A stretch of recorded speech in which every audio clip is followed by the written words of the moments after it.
Talking about interpersonal relationship. Have you ever wondered why some relationships thrive and last for a very long time while others fall apart even barely before they start? I once had this friend who we actually maintained a very cordial professional relationship with. We shared common values, things of interest, things of mutual growth, and we also worked in the same industry. He was a contractor, and I said to him one day, I said, we've been together for years and you've never really given me any projects. And he kept saying, don't worry, don't worry. It's just a matter of time. And I said, okay. And so many years passed by. And on this fateful day,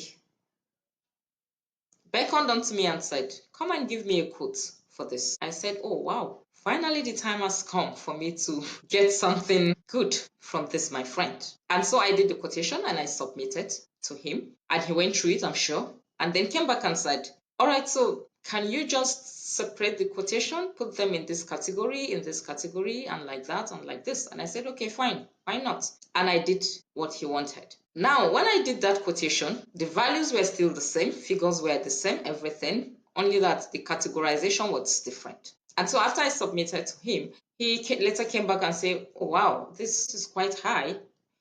It's way beyond my reach. And I said, okay.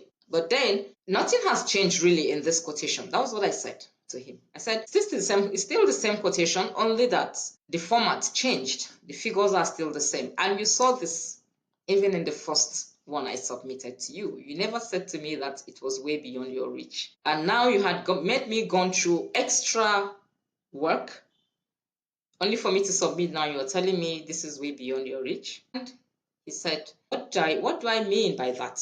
That as a client, is he not entitled to his opinion? Can't he voice out his mind? I said, oh, no, of course you can voice out your mind. I'm not saying you shouldn't voice out your mind. Maybe you don't understand me. And immediately I saw that there was a mix up in the communication.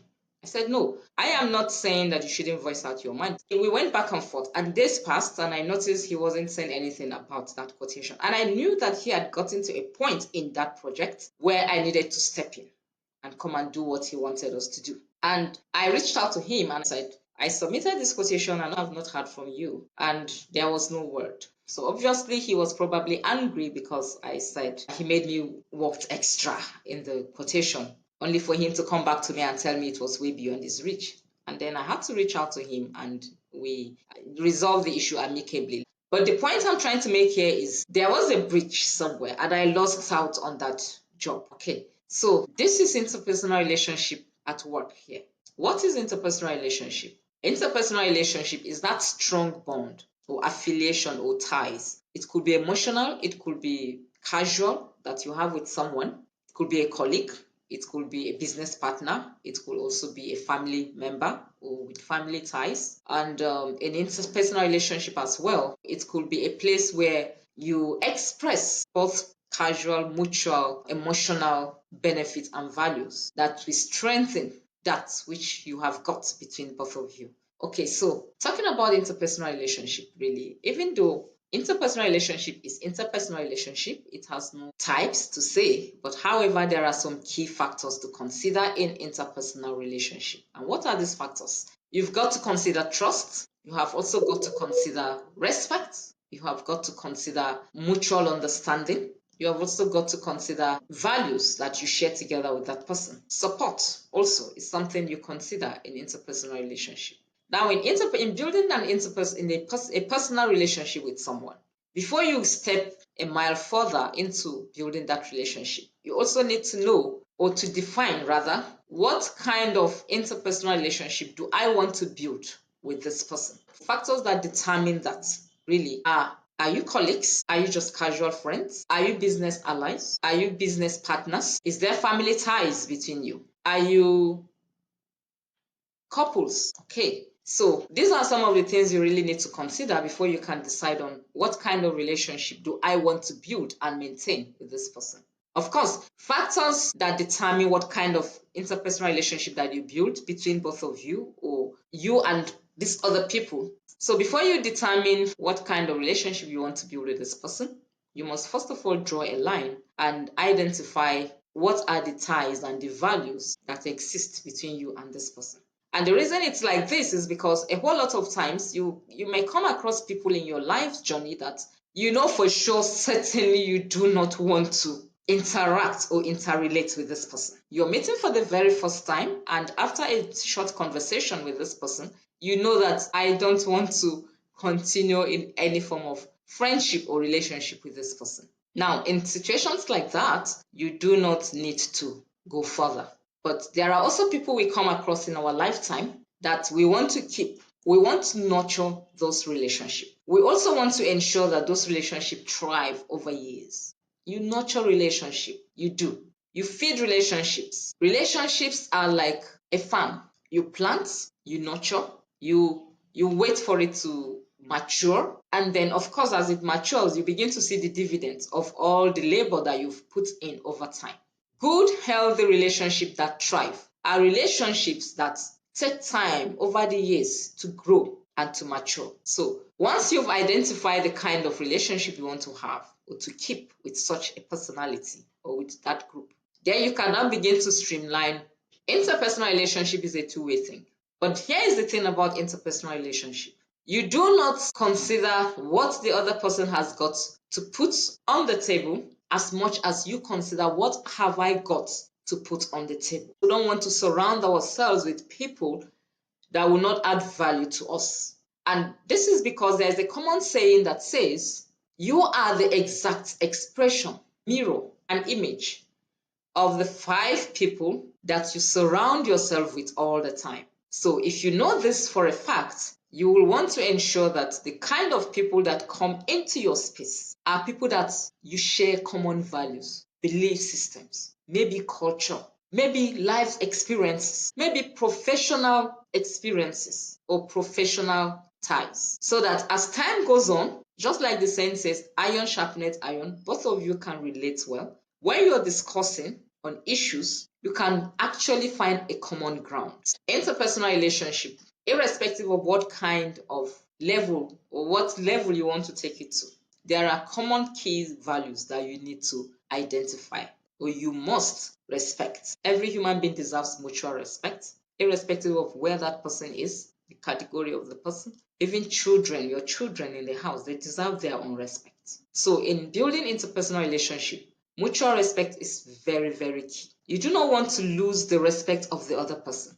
And by so doing, there are values that you must understand. You must maintain your space and also give them right to maintain their own space. In every relationship in human endeavor, trust is very important, especially if you're someone that gives priority to your integrity. You want to maintain your integrity with this person. You want to ensure that things are done within the books. You also want to ensure that you do not fail on your own part. You also want to ensure that your line of communication with this person is clear, straight.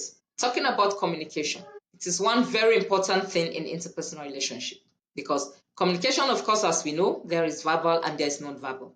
There are expressive and non-expressive means of communication. Of course, if it's a business ally or a business associate or even a business partner, the person cannot be talking to you and you're quiet, not giving any form of expression or verbal response, and you assume the person understands what you're saying. So, you must know what relationship exists between you and this person.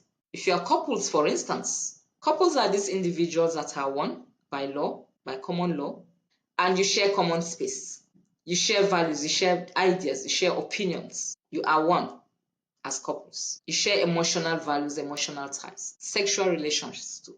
Now, if you're maintaining a relationship with a couple, let's say your spouse, of course, the values you will consider and the key factors you will consider in this kind of relationship, even though highly important too, but would be entirely different from if you're just colleagues and maintaining just professional relationship in the office. So this is the reason I said, first and foremost, before you even decide on what kind of interpersonal relationship you want to build with this person, you must first of all draw the line and know what are the common values and ties that we share. Now, in communication, which is very key in building interpersonal relationship. Communication, they say, is a two-way thing. I speak, you listen. You understand, you absorb, you assimilate what I am saying. But you don't just stop there. For you to be sure that you understand what I'm saying, you will want to come back to me with that same words that I have spoken to you to ask. If I get you correctly, Do you mean this? Are you saying this? So both of you can be on the same level of understanding. Communication is key, irrespective of the kind of interpersonal relationship you're building. Whether it's professional, whether it's marital, whether it's business associates, whether it's just casual, communication is very key. And of course, the line of communication you will adopt at different intervals determined by the different circumstances that come to play. So a lot of people lose out on very meaningful and valuable relationships, so to say, too early into the relationship because there are key values in interpersonal relationship that they do not consider or take cognizance of. And it is very key to consider these things. In building interpersonal relationship, things such as support, moral support, emotional support, mental support, psychological support, practical physical support are also very important. Showing empathy is key too in building interpersonal relationships. Keeping your values and mutual respect is very key. I have seen official relationship, corporate relationship that thrive and open doors of great progress even way after those people had left the confines of that organization or that corporate space. So you don't say because it's a professional relationship or you're just colleagues in the office and so you just behave anyhow with the person. No, even in families too, it's expected and advisable that we maintain very good, cordial interpersonal relationships with family ties, family members. Because the family is even the first place of civilization.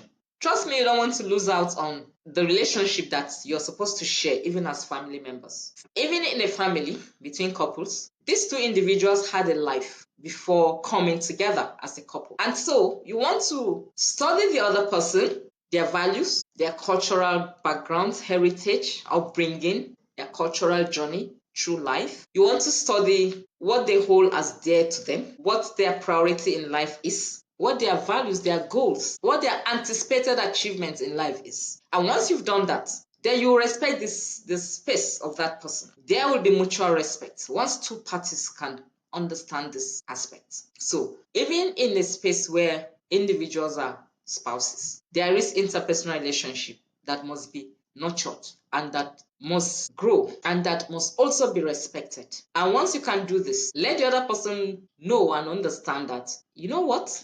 I understand you. I get you. I understand that once in a while you need your space. Yes, yeah. And these are your values. There are areas that are no go. There are boundaries you don't step on. It applies across board. Know your boundaries in every relationship. Maintain your boundary line, and you will have a super relationship with the person. Be truthful in all your dealings with anybody, irrespective of the kind of relationship you're building. Show empathy when there is need to. Every human being in life has feelings and emotions, and irrespective of the space or the kind of circumstances or environment we find ourselves, human empathy is very key. Being considerate. It's not all about me, me, me, me, me. No, no, no, no, no. If I can understand that and respect that, and the other person would do his or her part, you find out that there wouldn't be any rancor, there wouldn't be any shortcomings or shortfalls. So, for me, I think for now, these are the key areas that we must understand when it comes to interpersonal relationship. Interpersonal relationship is interpersonal relationship. It basically talks about the relationship that exists between two or more individuals. It could be emotional, like I said. It could be professional. It could be business related. It could be mutual. It could be just childhood friendship grown over the years and we are still together. It could be family ties. But whatever kind of interpersonal relationship it is, we should know that relationships are like a ladder or a stepping stone that takes us to our next level. People we have in our cycle of friends are the same people that today or tomorrow will open doors of opportunities for us that we never ever thought could exist. So, what can we really do in order for us to improve on our interpersonal relationships? One, like I said, draw the line, understand the kind of relationship you're having with this person, and then streamline it to the values that both of you share. Respect, mutual understanding, support for one another. Be empathic, be selfless. Think first of the interest of the other person by doing your own part diligently And once you do your part diligently, I strongly believe that the other person will reciprocate, nurture the relationship. We know all what we need to do for us to nurture relationships. Keep the gap of communication closed. And I think with this, we will build a very healthy and lasting interpersonal relationship that will take us to limits we never ever expect we will get to.